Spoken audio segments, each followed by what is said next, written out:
If you have been told to stay in your lane, shrink your vision, and quiet your voice, this episode is for you. Hi, I am your host, Noed, and let's talk. Stay tuned.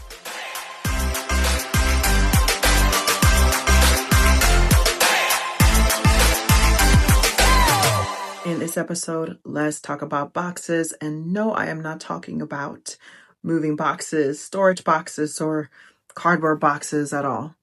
The type of boxes that I want to talk about, these are the boxes that may be imposed upon us by culture, society, people, whether known or unknown to you, boxes that are continually trying to be imposed upon us.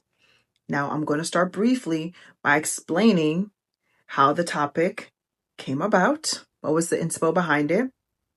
I'm going to give some examples of what these boxes may look like in your life or in general. I, of course, am going to share a personal anecdote and my experiences with boxes.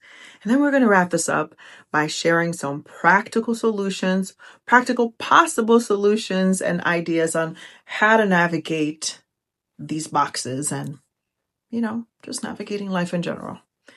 But okay, now here's the thing about me. I am not just a speaker. I am a writer, and writers write. Whether we share our writings or not, a writer writes, and that is no exception when it comes to me. I tend to write all kinds of things, ideas, essays, etc. If I'm inspired, I'm writing. Sometimes it's an expression of things that I may be experiencing, but at the end of the day, writers write. And recently, or better yet, I should say, one of the type of writings that I do, I like to call them oral essays. And the reason being is because these particular writings, they are essays, or at least they're structured like one. They do look like a poem of sorts, or may sound like one, but they're not poems at all.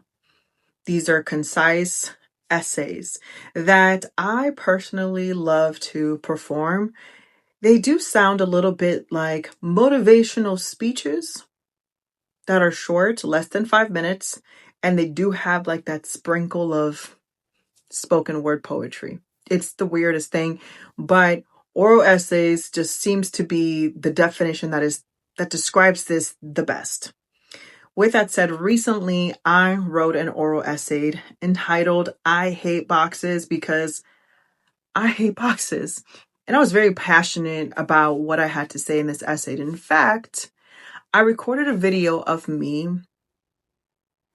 performing the oral essay. Although I was performing in front of a camera, I didn't have a live audience, and it is completely different when you do this on a stage, on a mic, in front of people.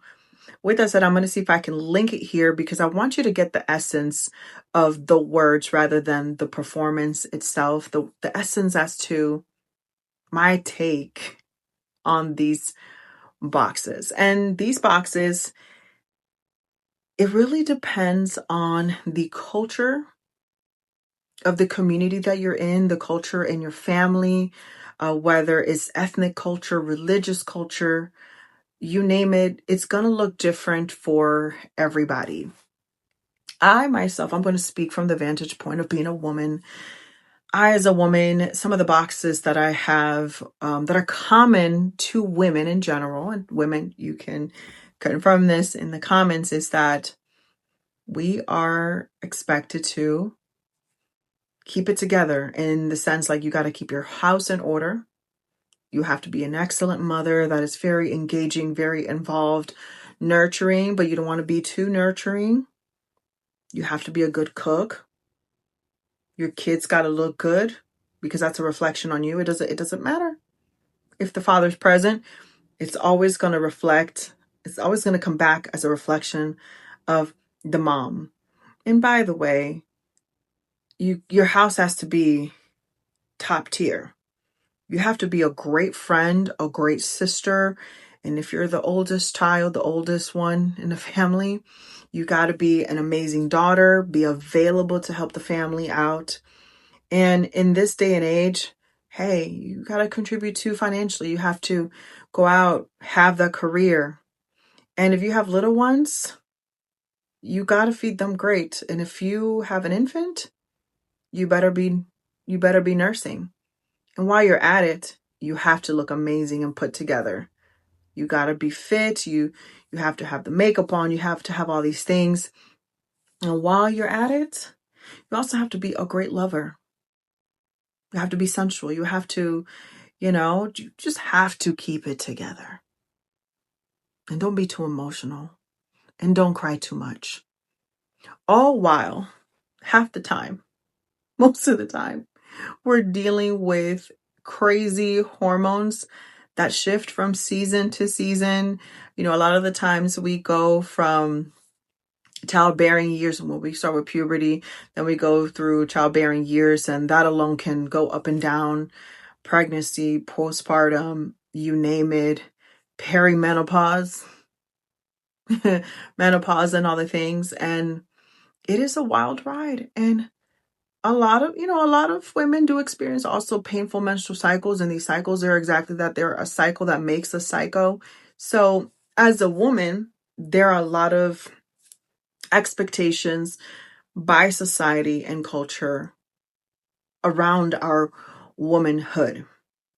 And the reality is that we were all uniquely made with different purposes. Not all women were wired the same. Not all women come with the same calling. And that is just that. We were all intricately made. We're each our own thing. And that's not to say that there are gender specific roles. Of course there are. I actually believe in them. Me personally, that's just my take on it. And there's nothing wrong with that. But there are times where we tend to just be put in those boxes like, hey, a woman has to only breastfeed a baby. There are no other options. A woman has to stay at home, or a woman has to go get a career. And those boxes, when they don't fit our calling, they don't fit the wiring that God has woven into the fiber of our being, we end up feeling suffocated. We end up feeling like this. We just know, our being knows, this doesn't feel right at all. For me personally, I've been, as I just described, I'm constantly being put in a box. But I want to give a particular example. Actually, maybe two, if we have a little time, maybe two. Of two instances where I get to continually being put in boxes. One of those things is, my entire life I've known that I am meant to be an orator. I am a speaker at heart. I'm a mouthpiece. That is just what it is. I've known that since I suspected that. Since I was 5 years old, I confirmed it in my heart. It was one of those things where I'm like, oh yeah, this is what I'm meant to do. At age 10, when we had a children's service at the church, and the children were in charge of running the whole children's service. So the children were going to run the worship. The children were going to do the specials. The children were going to do the announcements. And a child was going to bring the sermon. And yours truly was in charge of bringing the sermon. Till this day, I remember exactly what it was like to prep for that. I know exactly what I preached. It was the story of the blind man Bartimaeus. But at age 10, giving my first sermon, I knew, oh, this is my calling. This is what I'm meant to do. And even till today, I'm like, I can talk about anything and everything. But in the fiber of my being, I just know that I know that I know. And I don't know how that came about. I just, throughout the course of my teenage years, I continued to have moments where I would bring sermons to the youth services. I would either teach in a juvenile correctional. Like, that is just a fiber of my being. And never once did I hear my parents put me in a box as it pertained to that. To them, I was never too young. I was never too unprepared. Gender had nothing to do with it. And I may have to, now that I'm older, almost 40, may have to really sit down and ask them, hey, tell me about, I want to hear about your vantage point as it pertains to me growing up in this. Like, what did you see exactly? What made you want to support? I would like to hear that from them, but I digress. The point being is that throughout the course of my life, I've had instances where I have even done ministry, a radio ministry. I do platforms like this one or gone on social media. So it has always looked a little bit different, but nevertheless, I have always known I am meant to be a mouthpiece. I am an orator. I'm a teacher at heart. That is just who I am. And over the last few years, I noticed that the box, there was a box that was made for me. And that box said, you are a woman, therefore you are not to be a mouthpiece, at least when it comes down to speaking and teaching about the Word of God. And I've had folks show me in scripture, hey, this is what Paul said. Women should be silent, should sit down. And it's like, okay. And I wrestled with that for a long time. In fact, I had a moment where I had to ask God, I'm like, Lord, if it's such a bad thing for me as a woman to teach your word, if I'm not allowed to do this, then why do I feel it in my core? It's like a fire that is burning within my core. Why do I feel it? Why is it the thing that I could do at any moment, at any time, I could just do it. It is my life's passion. And God had to teach me. And, it took some time. For instance, I had to really learn to not just read the pages of the word, but to also look up cultural and historical context and understand that not everything in the word, in the Bible, is prescriptive. Not everything is to be applied literally. So I had to really dive deep into studying, well, who was Paul writing to? Oh, he was writing to the church in Ephesus. Where's Ephesus? What was the culture like? Oh, okay. They had the Artemisium temple. Oh, okay. So, I just dive deep into what was the reason behind Paul's words. And then once you get the context to the text, it's like, please stop misusing the verse. And I felt empowered and felt like, you know what? I know I don't belong in that box. And I completely understand if somebody doesn't believe that a woman ought to teach the word at all. But I know where I stand, and I don't allow anybody to put me in that box. It's like, okay, if I'm not welcome and I am not allowed to preach from a pulpit, that's okay. Guess what? I'm still going to talk. I still have a platform of sorts that reaches most of the time way more people than I would behind a pulpit anyway.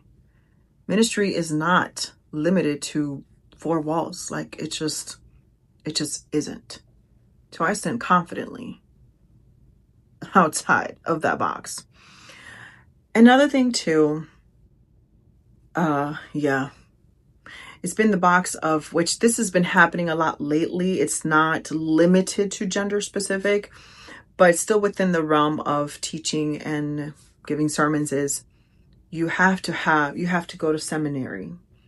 You have to have gone to Bible Institute, which I understand preparation is key. You got to be prepared in teaching this word.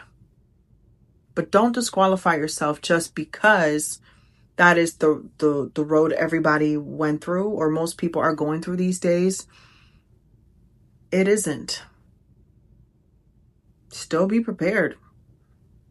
But your journey is not everybody's journey. Just because everybody goes through, there are cookie cutter journeys. But if life and God is taking you through an alternate route, stand on that. But I digress.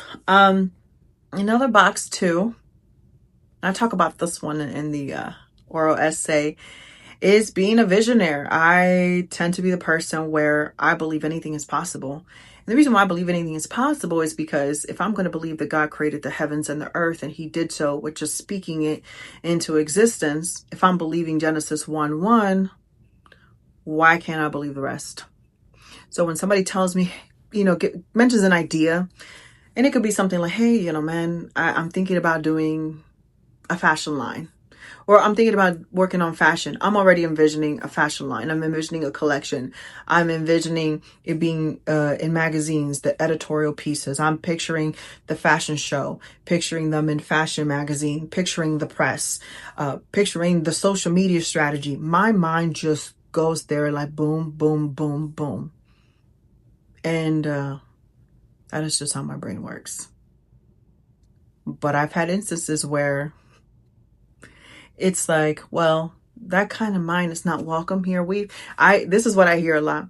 Well, we've always done it this way. And I've had moments where I'm like, you know what? I'll zip it. I won't say anything.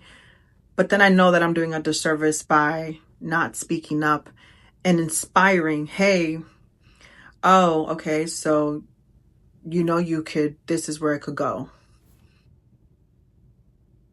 You can go with this because my mind's already seen it.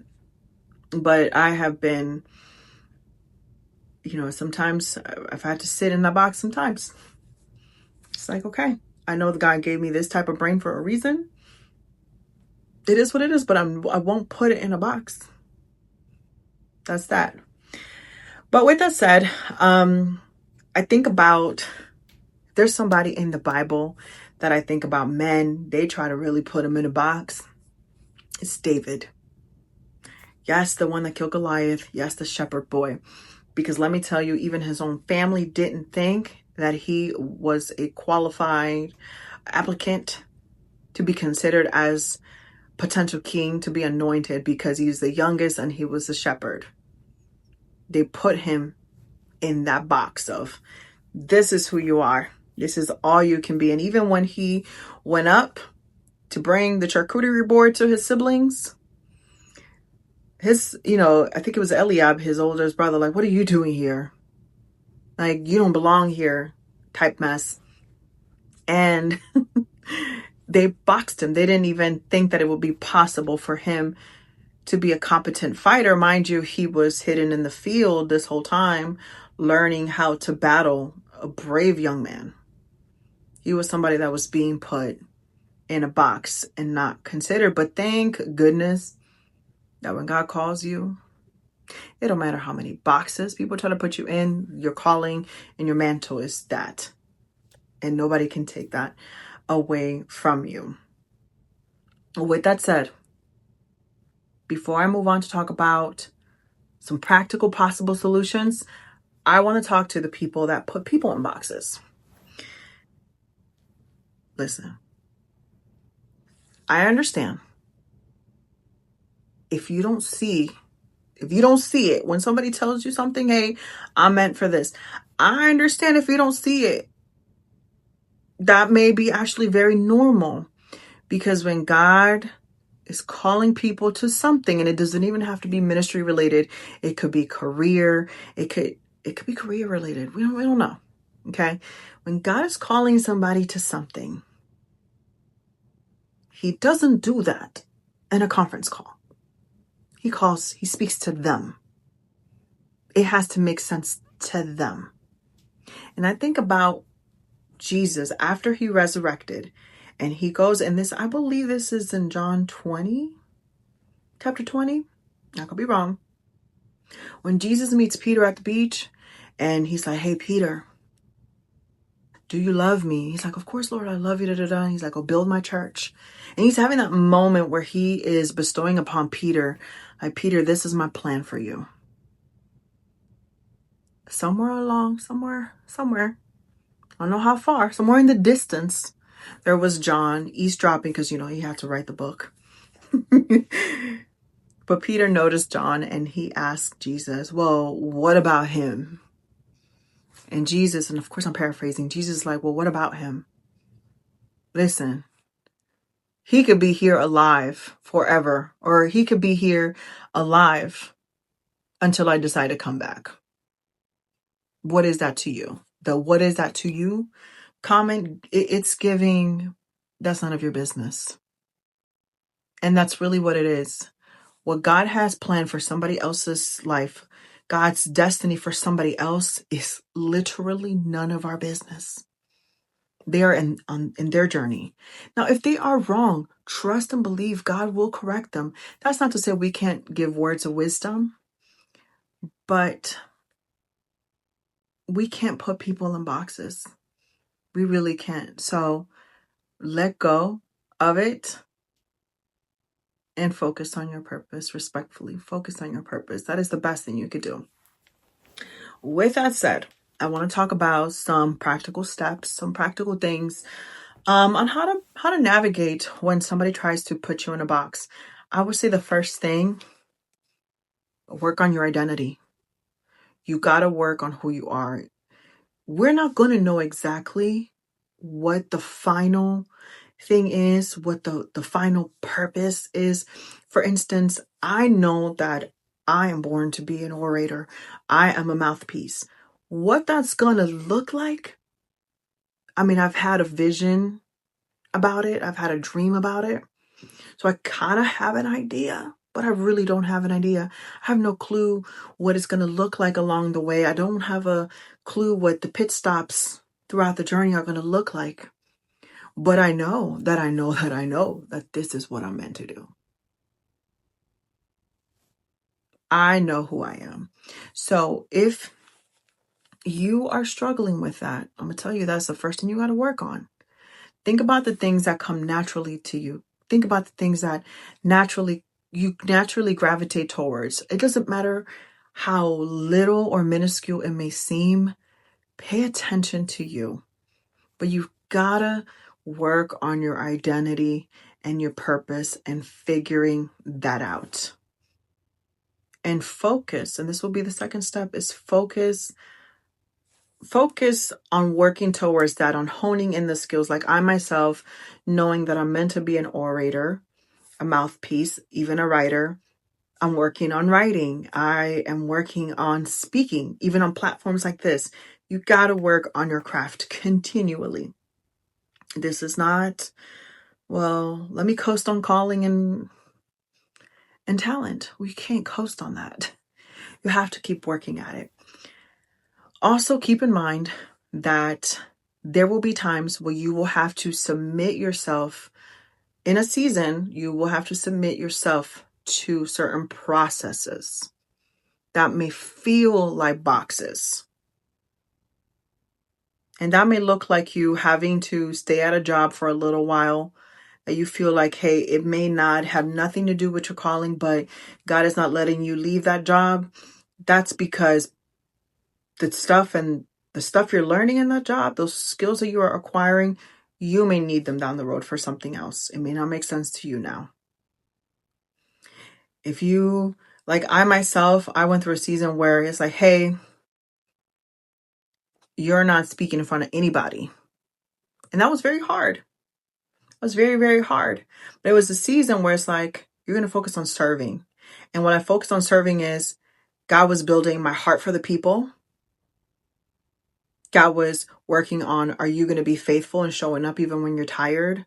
It's working on my heart of service. So there were so many other things that God was working on. So there will be seasons where you will have to submit to yourself to a certain process that may look like a box. And how the difference, how you will know and make that distinction between one and the other, this is where you're going to have to, you can't do this by yourself. You have to stay tethered to God and pray about it. If it hurts, just be honest with him.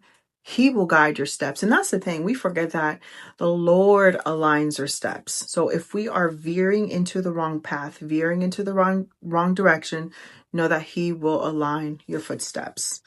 And then I would say the last thing, know that every single talent and tool and skill that you have, you don't have to employ it in every season. Going back to David, he knew how to shepherd. He knew the shepherding business. He's a warrior, okay? He's also a musician, okay? He plays the harp. He's a very talented musician. He's also a lyricist. He wrote songs as well. Not every, mind you, these are just some of the talents that we know. I'm sure he was talented in other areas, but he wasn't always putting all of his talents to work at the same time. He wasn't shepherding sheep while being king. Yes, metaphorically, one could say that, but it also doesn't mean that he was being a musician leading the congregation in worship at the same time. In fact, in Psalms 42, he says at one point, hey, I remember these things, because he was reminiscing. He's like, I remember these things, and I remember how I used to lead a great procession of people into the house of the Lord in song and worship. So that lets me know he went through a season of being a worship leader, employing those skills, the music realm. And now being king, he was no longer using those skills. That is just my personal observation. So just remember that not every skill that you have, not every tool in your toolbox is meant to be used all at the same time. And fellas, I know those of you who own a ton of tools, you know that not every tool is meant to be used for every project. Not every tool is meant to be used every day. And that is okay. But yeah, that's it, y'all. Till next time.